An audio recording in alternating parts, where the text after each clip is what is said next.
Hi, this is Eve with the Power of Tarot. Today we're going to take a look at the new moon, which is coming in Scorpio on November 11th.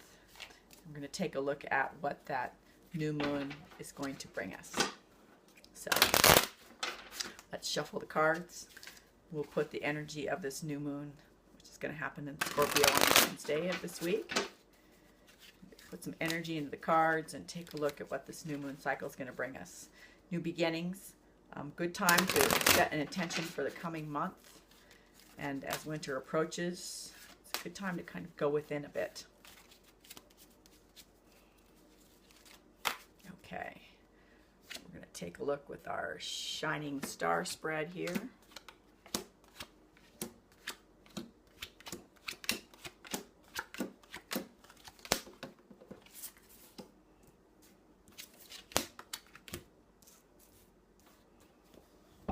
Okay, well, what's going to happen here in physicality, looking at this spread, is the first card we pull is the Tower card. Now, the Tower card is really, really interesting here. It's a card of lots of changes.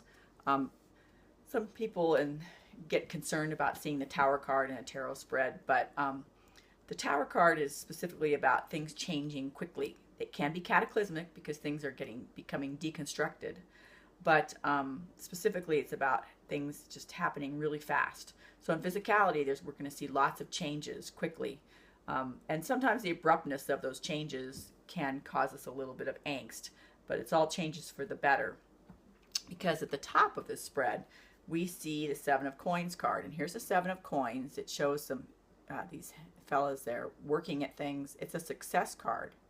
But as you can see, they're picking away at things. Success with feeling like you've got to put some work into it. So there will be a need for some daily work in this next new moon cycle. But things are going to change quickly with that work when we apply ourselves. So that could be really positive. Emotionally, in the new moon cycle, we've got this Six of Swords card. Now that card is about science.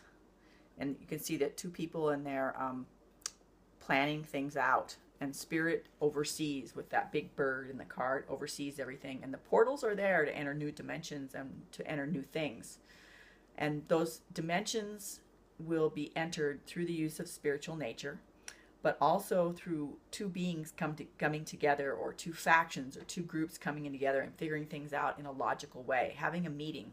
I always call that the meeting at Starbucks, coffee at Starbucks card, because the Six of Swords is about getting together and working on things. So emotionally, that's how we're going to have success in this next new moon cycle. At the top card is the Strength card in the top position here. So that woman is prying open the jaws of a lion.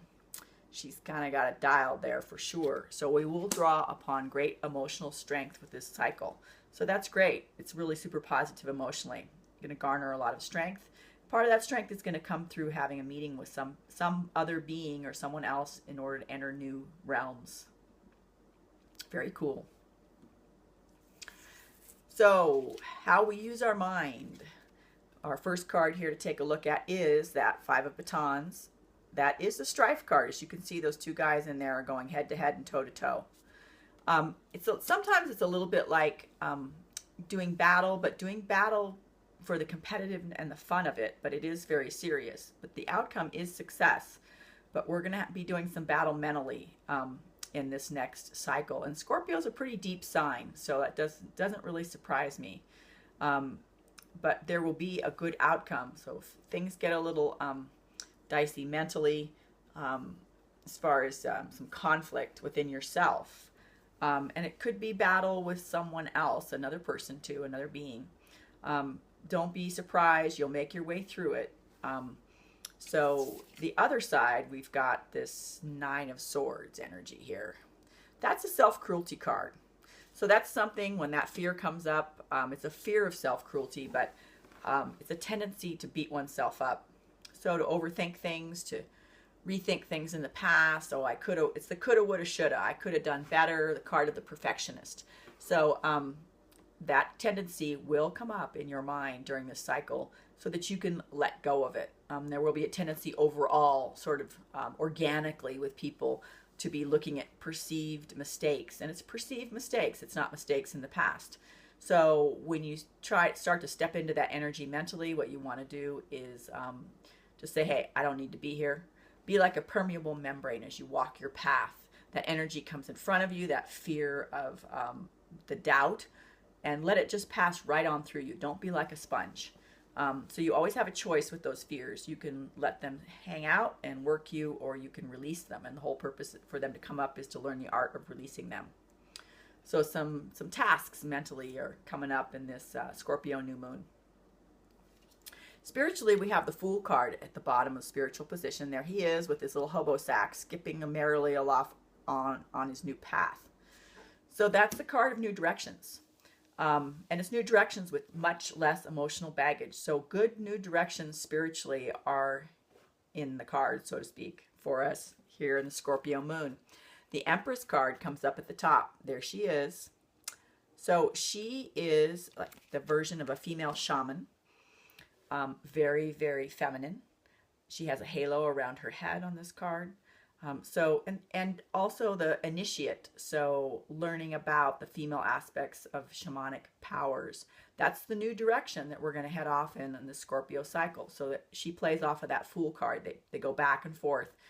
He leads us to that new direction for all of us, whether we're male or female, to bring more of that feminine nature into our spiritual life. So that's really good because Mother Earth needs us to work that energy right now.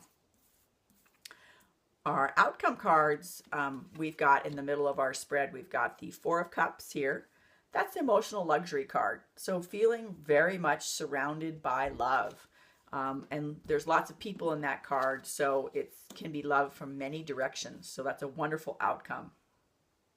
Next door to that card is Four of Batons. As you can see, the gentleman in that card, he's got that beast pretty much under control underneath his little platform. He also has the pelt of a beast that he's tamed in the past. So he's safe. He's halfway through his path, but he's rejoicing also. His arms are raised. He's like, woohoo! You know, so it's a good time to take a look at your spiritual path and mark mentally, at least, if not maybe with some pen and paper, and write down the good things that have happened to you spiritually, even in the past 6 months or to a year. And take note of those, because what that card shows is that Spirit's asking us to take note of that. And in taking note, we are going to get more of the good things. So this Scorpio cycle can be a little bit difficult mentally. So they want to raise our energy levels by having us review some successes we've had and taking note and having a little bit of a party about it. Sort of like the pat on the back card.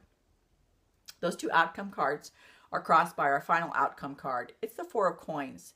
So that woman is pretty powerful, and she's got those 4 coins around her. That represents her her boundaries. And the Four of Coins card is about knowing when you're going to let people in, and when it's appropriate to maybe not let them in. And instead of just sort of automatically not even thinking about it, maybe taking some thought about, well, is this a good time to be vulnerable or not so vulnerable? And also it's about right use of power. So that is going to be an outcome. We're going to have a little lesson in that, and it can be very, very positive, and we can take that along with us after this new moon cycle in Scorpio. Scorpio is a very, very deep, passionate kind of energy. So I think it's really appropriate to have that at the beginning of the winter. And so be sure and set your intentions for this new moon cycle, that which you'd like to bring into your life during the next moon. And we shall move on with that.